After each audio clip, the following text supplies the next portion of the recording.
Right. Hello and welcome to the Zonal Weakness brought to you by Corner Football Fantasy, powered by Fantasy Football Scout.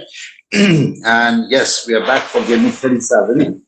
And yeah, good to have you, Bethany, after a long time. And of course, for the last time. Yeah. So yeah, it's a bit different to say you goodbye because over the last 2.5 years you've been with us, and this is the third season that you're completing. So yeah, it's difficult, but it is what it is. But yeah, glad that you're joining us for the last time. How are Thank you you. doing? Yeah, no, I've really enjoyed the last few years. It's I think I've got worse as time's gone on, but I've really enjoyed it. So thanks for having me. Yeah, I mean it's been a disaster of a season for me. I'm currently sitting at just inside 700,000, so 690,000, something like that. And the whole season, all I've done is bring in players who get injured immediately. So I brought in game week 35, I brought in Gibbs White and Okafor. With the intention of bench boosting this week in the double game week with them. And they both got injured the first week I had them. So I ended up taking a -8 to counteract my bench boost so that I could play my bench boost. And I feel like that's just pretty much summed up my entire season is I bring in players, they get injured, and I have to take hits to remove them. So it is what it is. I think I'll be lucky to finish top 500,000. But how about you? How have you got on since I last saw you? Well, I think I went pretty high. I became the top, then lost my way.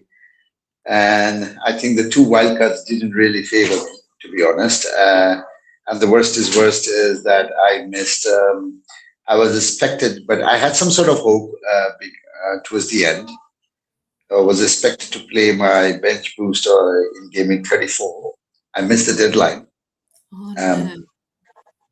and my bench actually ended up scoring 29 points. Oh no. Oh, that's awful. Yeah, so I think that's when I decided like my season is literally over. But anyway, let's do one thing. Let's get straight to the show. And yeah, I'm in a slightly different area, so there's going to be a little bit of noise, audience. Sorry for that. And I apologize for any of the background noise that you're particularly hearing. But this is the zonal weakness for Gaming 37. And yes, this is the last time we are doing it with Bethany, who will be, of course, supporting us from all the time. But it's different situation that we'll have to continue without her is because she's going to get very busy and she's become very busy as you have noticed over this season. But yeah, and if you haven't followed, like, or subscribe, please do so now. And yeah, we are producing regular content, and all the stats that you see are taken from Fantasy Football Scout. In case you're looking for a discount, please use the code.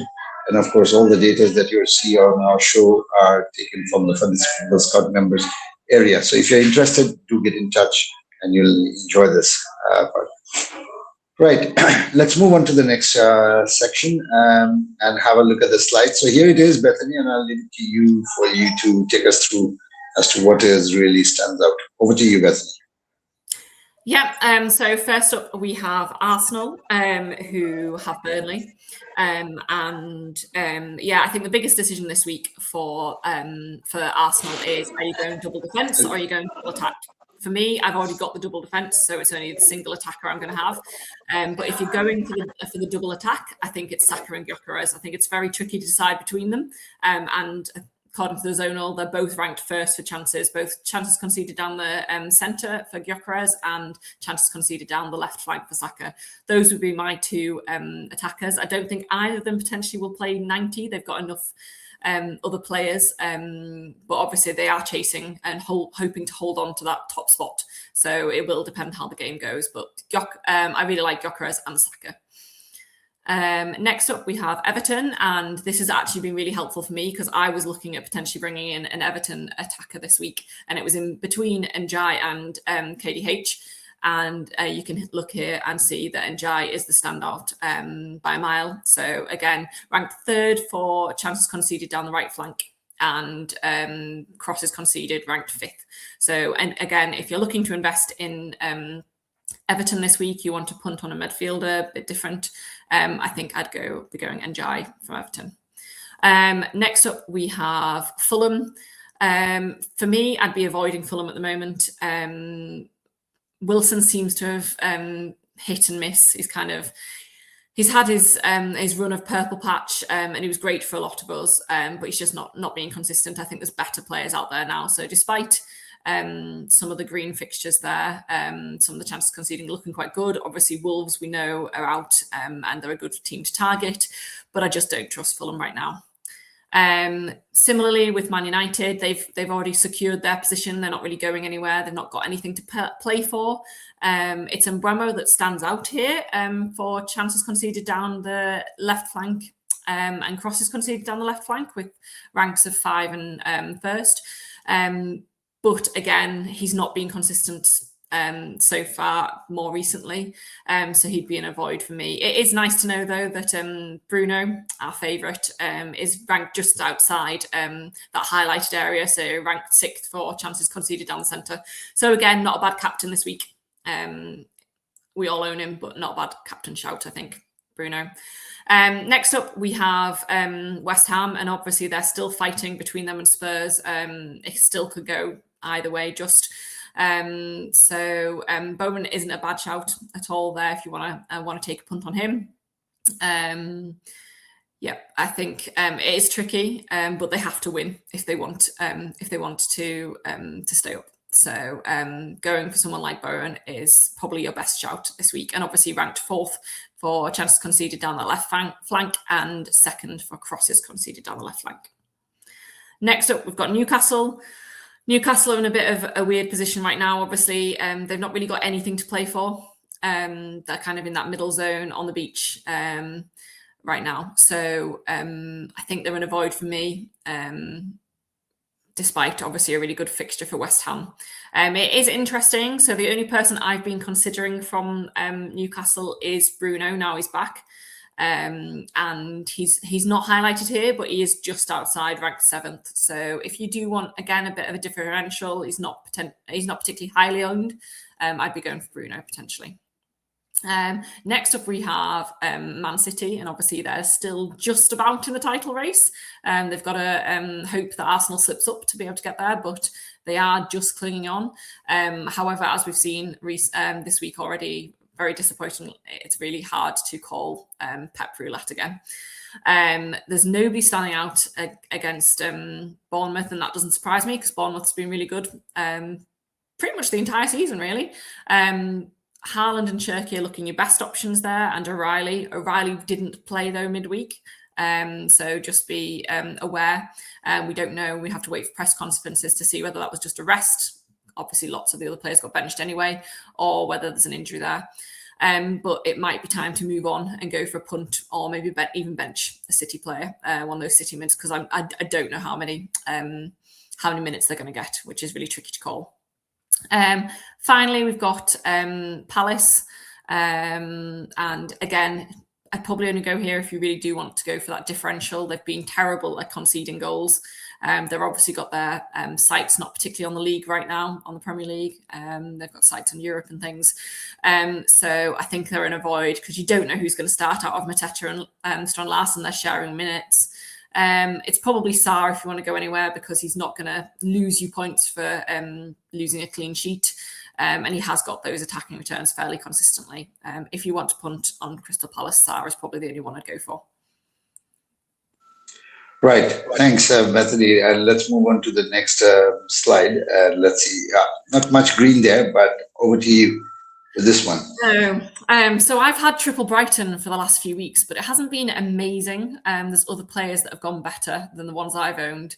I've had Welbeck, Gross, and Van Heck.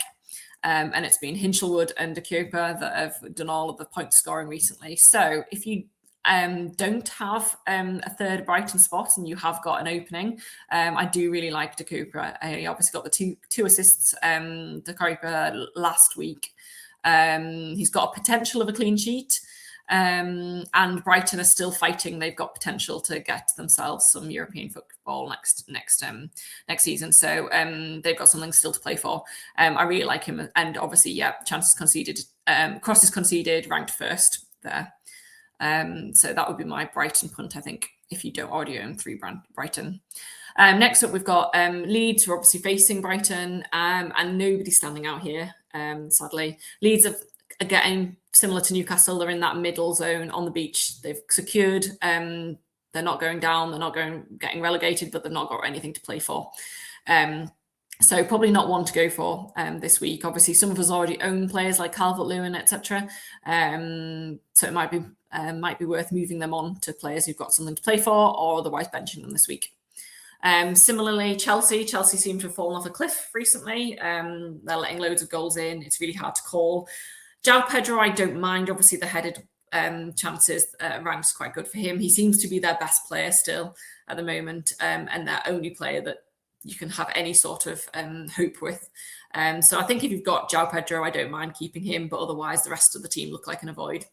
And it is really interesting actually looking at those numbers for Spurs. Like obviously we would have thought that Spurs was an easy game, but obviously over the last 6, they have put that fight in. They've had that new manager. They've had something to fight for, and the numbers are looking really promising for them. Ranked 20th, 13th, 17th, etc. So next up it is Spurs against Chelsea, and again nobody really standing out here. They do need to win again to make sure they don't get that relegation.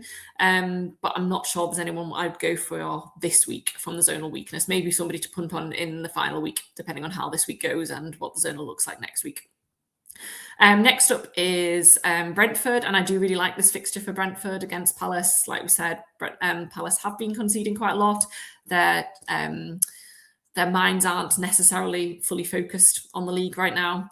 And I think it's the defenders that I'd go for.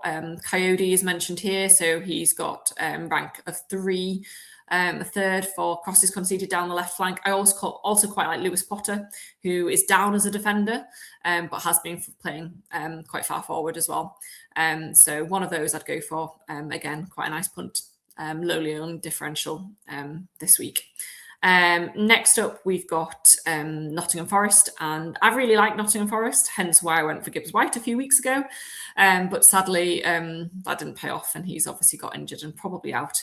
I think for me personally, if I was going to go for anyone, I think I'd probably go for Jesus. I got Jesus. I think he's been quite consistent at getting minutes and getting returns, and ranked 3rd for crosses conceded down that right flank. So he would be my go-to, I think, from Forest. Then we've got Liverpool, and again, I think they're an avoid for me. They've not got anything really to play for. They do look like they're finished. It's hard to call with players like Salah going off and leaving. And obviously the zonal weakness doesn't particularly highlight anyone there. So if you've got them, I think somebody like a Szoboszlai is an okay hold, but anyone like, or Van Dijk potentially, because they've got multiple routes to points, DEFCON and things like that. But otherwise, I think it's either a sell and a definite don't buy. And last up, we've got Aston Villa, who are playing Liverpool. Obviously, the standout here is Rodgers, ranked 2nd for chances conceded down the right flank, and 3rd for crosses. But I mean, his owners have held out for such a long time and got barely anything. So potentially, if you've still got him, you might hold on to him after looking at these numbers. But I don't think I'd be buying him because you genuinely just end up disappointed. Right. Thanks. And of course, this is the team of the week, but I'll leave it to you again to have a look at it and tell me what do you think about it. Over to you, Bethany. Yeah, I think, if you can get to anywhere near that defence of De Koper, Gabriel, Tarkowski, I think that's a really nice defence for this week. Tarkowski obviously got the goal recently. He's got DEFCON points. He's got a chance of a clean sheet this week. De Koper, I've already said I really like him, and Gabriel is just, I think everybody owns him already. So against Burnley, he should be a great shout as well. I think it could be an interesting week for captaincy this week. Obviously, Haaland and Man City, we're not entirely sure. He didn't play the last game. See where Pep goes there. But there is a chance to go a bit different. Either go for one of Arsenal players playing against Burnley, going for a Bruno, going for even somebody a bit quirky like an 𝐁𝐤. The only player I'm not so sure about on here is Harry Wilson, for the reasons I've said. I just think he's lost that purple patch confidence. that he had earlier on in the season. But otherwise, I think this is pretty much a free hit team. And if you can get as close to this as possible, that would be very nice. And I think it'll do well. Right. Okay. I think we still have the goals conceded one. So I would rather focus on the top five, or the worst five and the best five. So yeah, just leaving it out there for you to do so. Over to you again. I think the biggest one that stands out for me there is definitely Burnley. Obviously at the top and playing top of the league. So that matchup couldn't really go any better, could it? Bottom for goals conceded, playing against top of the league, who want to make sure they actually get champions this time after so many near misses in recent years. So I think you've got to go into this week with triple Arsenal, whatever that looks like. I think the other ones are a bit interesting because obviously this kind of shows it overall for the season. And we've actually looked at in the zonal more recently how actually teams like Wolves and Spurs and Leeds aren't actually doing as badly in more recent weeks as they have done across the whole season. So I think those are tricky, but it is interesting to also note that players like West Ham and Spurs, ranked in 3rd and 4th, are obviously playing for that survival right now. So they're going to have to attack because they need to score goals, they need to win, which is going to leave space for the teams playing them to get those returns on the counter and things like that. So I think those are the most interesting. I think it's more tricky to call for teams like Leeds in that middle, but West Ham and Spurs games you'd think would be good and high scoring. Next up, obviously, interesting to see. So, who do you want in your defence? If you're going in with a back three or a back four, again, no surprises. Arsenal are the best chance there, so that's where you've really got to make your mind up about whether you're going double defence or double attack. But they should keep the clean sheet against Burnley. Man City, it's interesting. I think if you didn't own one, actually, it might be 𝐙𝐸 that you go for. He's actually had the more consistent starts recently. He's good at DEFCON. And actually, O'Reilly, obviously, we don't know whether he's fit or not yet. But not a bad shout this week. Brighton, I definitely think if you haven't got a Brighton defender, I'd be thinking about moving one of those in. Van Heck has done pretty well for me up until very recently. He does occasionally get put up front if they need to score some goals. He can get DEFCON, but Dakota has been playing most recently the best. So one of those two, if you don't own one of those two, I think that would be a good, or Verbruggen for the clean sheets as well. I think any of those three would be good to have in your defence right now. Sunderland, I've had a soft spot for Sunderland, which I probably shouldn't say as somebody that lives in Newcastle. But soft spot for Sunderland this year. Mukiele has saved my season on multiple occasions. I was going to transfer him out for my bench boost this week, and he still got me a clean sheet even against United. And I've had plenty of double-digit hauls from him and goals from him. So yeah, definite soft spot there for Sunderland, and interesting for them to see. I think they play Everton this week. So again, not a bad game for them. Could definitely see a clean sheet still there. And interestingly, Everton as well. So Tarkowski, another great shout for defence. Right, I think that concludes it, right? Thank you so much again. And it just feels like yesterday, to be honest, that I reached out to you, hoping that you'll say yes, and you did. And now it's been 3 years, and now we are saying goodbye. But we'll be in touch, and of course, sometimes maybe when time allows, you'll be joining us again. Occasionally, not on a regular basis, that's for sure, but occasionally. And I'll be definitely watching and keeping my eyes on the zonal and retweeting and things. So you're not going to lose me completely. But yeah, no, and we don't want you, to be honest. I don't think anyone in the team really wants to lose you permanently. But anyway, it is what it is. Thank you so much again, Bethany, from everyone, from all the team members from Ghana Football Fantasy. You're the first person who's ever actually decided to collaborate with us, even when we were no one, or even we didn't have a Fantasy Football Scout as our network partner. But you're the one who stepped up and kind of showed us, you persevere and things will happen. So there you are. Thank you for being so forthcoming and being so helpful, and always adjusting and making several plans just to make sure that we'll get things out there and getting it done.